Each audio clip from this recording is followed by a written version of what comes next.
Баршаңызға қайырлы күн қыздар. Сіздермен осындай бешбармақтың қамырын қалай сақтау керектігін үйрететін боламын. Мен өзім үй жағдайында осы тәсілді көп ұстаймын. Себебі етімді ас болғаннан кейін қамыр жаймаймын. Осылай жайып қойған қамырымды пісіріп аламын. Ал ендеше жасауға кірісейік. Ең алдымен қамырымызды илеп аламыз. Мен де осындай термомикске илеймін. Сіздер қолмен илесеңіздер, үлкен ыдысқа ұнымызды салып, жақсылап қамыр илейміз. Бөлме температурасындағы суымызға бір ас қасықтың жартысымен тұз қосып, бір жұмыртқа шағып, бір ас қасық сұйық майымызды құямыз. Жақсылап тұз ерігенше араластырамыз.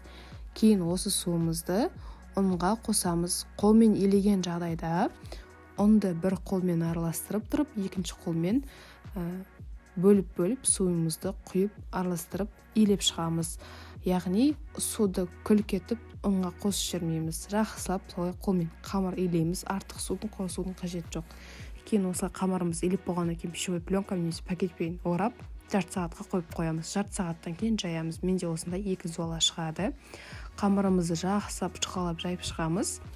Өздеріңізге ыңғайлап жайыңыздар. Біреулер жұқа, біреулер қалың. Кейін осылай кесіп аламыз. Кейін ағаш тақтайша немесе кәдімгі тақта үйде қолданып жүрген тегіс асты, тегіс қандай зат бар, соны қолданамыз. Менде осындай контейнер бар. Кейін пищевой пленканы төсеп, кесіп алған қамырларымызды орнатамыз. Қамырларды бір-біріне жабыстырмаймыз. Арасына ашып кететін боламыз. Ана видеода көрсетіліп тұр. Кейін пищевой пленкамен араларын слой-слой қошығамыз. Яғни біз пакетті қимаймыз. Яғни кеспейміз пакетті. Осылай қамыр пакет қылып шығамыз. Арасына ұн себудің қажеті жоқ. Ол пакетке жабыспайды, себебі қамырдың құрамында ұн бар. Кейін осы қамырымызды осы түрінде морозилкеге 3-4 сағатқа қойып қоямыз. 3-4 сағатта сақтап, кейін оны қайта алып контейнерге салып қойса болады. Бірақ пакетке салуға болмайды. Но менде уже 3-4 сағаттан кейін қатқан қамыр менде осындай болып шығады, теп-тегіс болып шығады. Кейін осыны пісіретін боламыз. Менде осы контейнерде тұрады қамыр. Бұрын үлкен контейнерге салатын едім. Осы контейнер ыңғайлы болғаннан кейін осымен сақтап қоямын. Кемінде 3-4 аптадай сақталуға болады. Енді осы қамырымызды пісіруге кірісейік. Бүгін өзі бешбармақ істедім. Етімді асып қойдым. Енді осы қамырды пісіріп аламын. Ол үшін осылай пакетімізді рулон қылып жинап қоямын. Кейін қолдануға керек болады тағы да.